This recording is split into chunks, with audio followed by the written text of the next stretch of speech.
आप देख रहे हैं न्यूज़ 7 हिंदी, राष्ट्र प्रथम।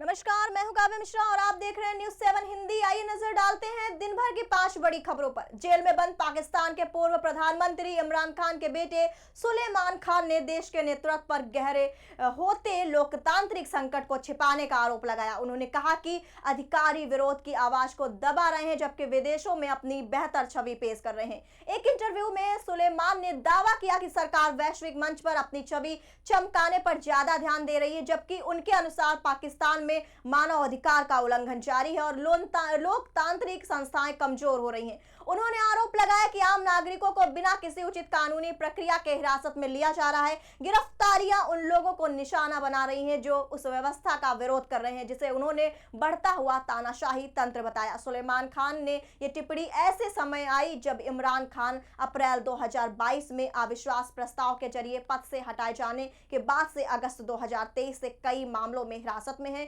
उनकी हिरासत पाकिस्तान के राजनीतिक परिदृश्य में विवाद का एक मुख्य मुद्दा बनी हुई है।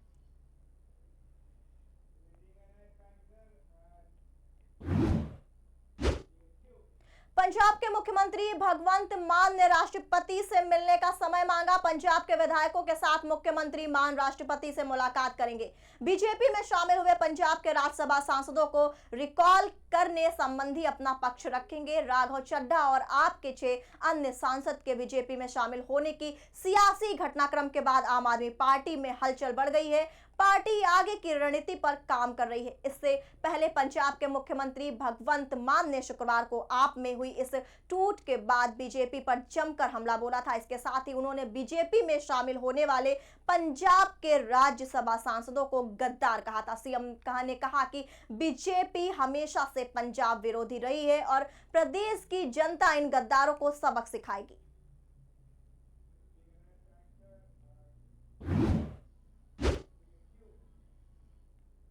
आम आदमी पार्टी के भीतर मची राजनीतिक हलचल ने बड़ा हंगामा मचा दिया है। राघव चड्ढा समेत 3 सांसदों ने आप छोड़कर बीजेपी का दामन थाम लिया।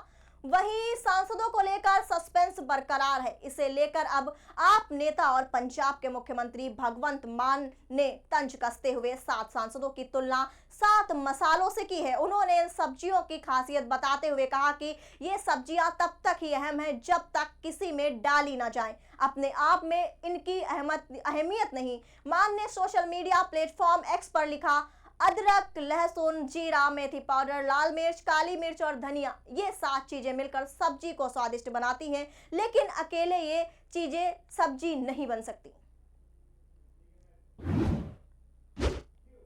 नरेंद्र मोदी सरकार में केंद्रीय सामाजिक न्याय एवं अधिकारिता राज्य मंत्री रामदास आठवले को भरोसा है कि लंबे समय के बाद पश्चिम बंगाल में सत्ता परिवर्तन होगा। लखनऊ में मीडिया से बातचीत में आठवले ने कहा कि देश की आजादी के बाद बंगाल में सर्वाधिक मतदान का संकेत है। वहां पर एनडीए की सरकार बनेगी।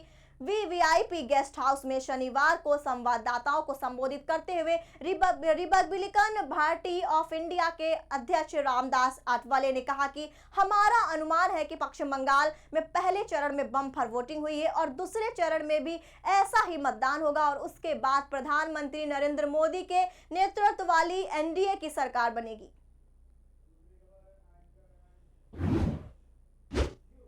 कोलकाता हाईकोर्ट ने राज्य के अति संवेदनशील बूथों पर केंद्रीय बल की तैनाती के मामले में महत्वपूर्ण फैसला सुनाया। कोर्ट ने कहा कि अति संवेदनशील बूथों की सुरक्षा की जिम्मेदारी चुनाव आयोग की है। अदालत ने तृणमूल कांग्रेस की ओर से दायर उस याचिका को खारिज कर दिया जिसमें चुनाव आयोग द्वारा सीआरपीएफ की तैनाती के निर्देश को चुनौती दी गई थी। दरअसल 18 अप्रैल को आयोग ने एक निर्देश जारी किया।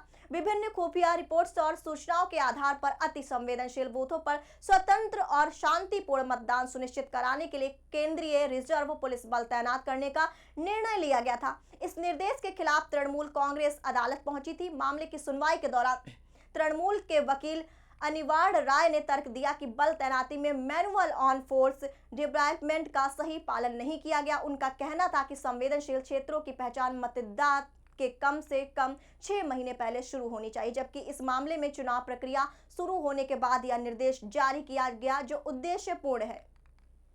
श्रुति की शादी की तैयारी शुरू हो गई? हाँ, और आज शादी के गहने भी लेने हैं। हाँ तो बस सीधे कल्याण ज्वेलर्स चले जाइए।